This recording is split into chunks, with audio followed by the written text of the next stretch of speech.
You've been out of bed for less than an hour and already you want another lie down. And think about it, every time you have to think on your feet, or every time you have to juggle responsibilities between your kids and your job or something else, every time you have to make decisions or change plans last minute, it costs you mental strength, it costs you mental load that just isn't infinite. And when you're stuck in that same cycle all the time, eventually you get to a point where you're just exhausted and it seems like there's no reason behind it. But the reason it feels like that isn't because of one thing. It's because of a build-up of lots of things that have got to the point now they happen so often that it just seems like a normal day. And when it starts to seem like a normal day, you don't register what's happening. You just experience the consequences of it. I know exactly how this feels. I'm a dad myself of 3 kids. I care for my partner every day. I have multiple responsibilities every day, people depending on me in and outside of my house. And also, I'm trying to build a YouTube channel and a brand in the space that I get when my kids are either at school, my toddler's having a nap. All the time I get to edit is literally in the evenings once everybody's gone to bed. What I'm saying is that if you don't have anywhere to pause and stop and take a break from all of this, eventually it overwhelms you and you just feel tired constantly. And when you start being tired constantly, you're more irritable, you're more likely to forget things. And even when you do sit down at the end of the day, you feel like there's something you haven't done, even if you have, because your brain is so tired that it's inventing responsibility that just doesn't exist. I was stuck in this loop for years, and all the advice out there that I tried meditation, journaling, taking an hour, breathing exercises none of it worked consistently because it didn't feel like help. It just felt like another task on a list of tasks that had no room left for anything else. So, what I did was I tried to find a way that worked with the life I was already living without adding any more responsibility because God knows I didn't need that. What I call it now is a 1% method or a 1% reset in this case. And the way it works is simply that there's time between all of the responsibilities. That's either you're traveling to and from somewhere, you're making a hot drink or some food or a snack or something for your kids. There's moments through your day where you're doing something perfunctory that doesn't require full concentration, or you're going from one responsibility or task to the next one. And that time in between isn't always needed by somebody else, right? In those moments, I take what I call a 1% reset. The idea of that is not to make you feel better by the end of the first day. It's to give you breathing space and almost checkpoints throughout your day so that you're not dependent on sitting down in the evening for half an hour and trying to get all your rest done there.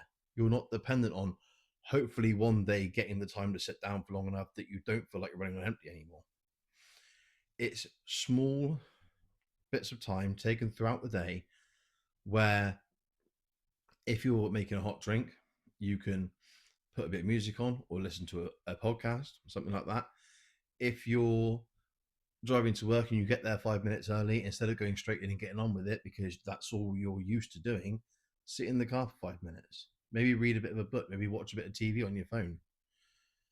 The point of these resets is not that you come away from it feeling like you've had another 8 hours of sleep, because sleep, in my experience, long periods of rest don't often help, because it's not that we're not sleeping enough in most cases. And even if we're not, sleep doesn't change what mental exhaustion does to you.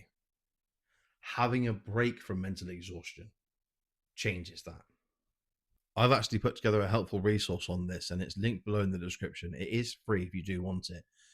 The reason I take these resets for is, first of all, they fit into my day. I haven't had to change anything. I don't have to live a different life. I don't have to learn a new skill. If you think about, like I say, listening to music or watching TV, there's already programs we like. There's already artists. There's already songs that we like. We don't need to go out of our way to learn how to like music or learn how to like television. By doing this, all you're doing is taking something into the room with you that's yours, that's for you, that doesn't come with mental tax, doesn't come with another responsibility, it doesn't come with more mental load. It's just something in there for you. And it's like blocking out that noise, that constant need to be thinking ahead for just a couple of minutes. Because if you stack those resets and your brain gets used to the idea of, instead of waiting, I mean, say your day starts at 6:30 in the morning and your rest doesn't really start until 10:30 at night. That's a long time to have to wait. That's what, 16 hours of waiting to get any time to yourself. And by the time that time comes around, most of us are so exhausted that all we want to do is go to bed anyway. Taking these small resets throughout the day uses a term that I refer to as micro action, macro effect. If you take a small reset when you get them, like taking your kids to and from school, driving to and from work, dishes, hot drink, clothes washing, all of these things, yes, they're tasks. But if you don't take a reset in that time and your brain never switches off or never shuts up long enough for you to have any peace, even if there's no noise, if your brain's never quiet, even if the room is, you're still not getting that time to yourself. You're still not free of that noise, that voice in your head that says, what are we doing next? The resets, all they're doing is just drowning out that noise for 5 minutes. And if you keep stacking these up, what happens, and what I've seen, not just in myself, but in the people that I've helped to start doing this themselves, is people come back to me and they say, like, I didn't realize how many resets there were.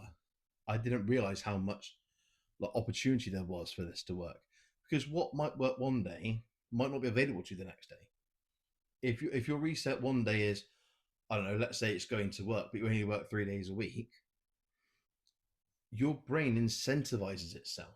Where your brain is so hardwired to think of the next thing and the next thing and the next thing and the next thing, when your brain finds something that's a relief, it does that same where's the next one, where's the next one for the resets.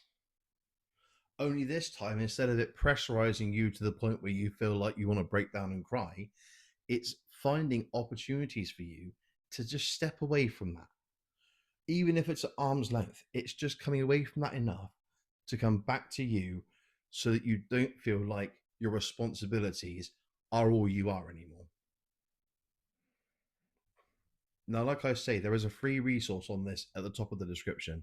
And if you want it, it is there. There is an email sign up sheet. You fill out the sign up sheet. I send you the PDF. The beauty of that is then, if you have questions on the video or you have questions on the PDF, you can just get in touch with me directly. At the minute, that costs you nothing. If you want to reach out, if you have any questions, by all means do, and I'll happily answer them to the best of my ability. But I've not just seen this work for me, I've seen this work for other people. And frankly, the amount of people out there who struggle with this, and then all you hear online is like, take an hour out of your day. Do you know what? I'm not sure I have an hour in my week. Taking an hour out of my day is a joke. There's no time for that. But taking resets, that's achievable. Not just for me, I would hope it's for everybody. But like I say, if you download the PDF and you can't find anything there that works for you, you're welcome to reach out and we'll work it out together. Whatever you go away thinking, I just hope this video has helped. And if it has, then it's done its job. Until the next one, my name has been Daniel Mottram. I can't wait to catch up with you in the next video.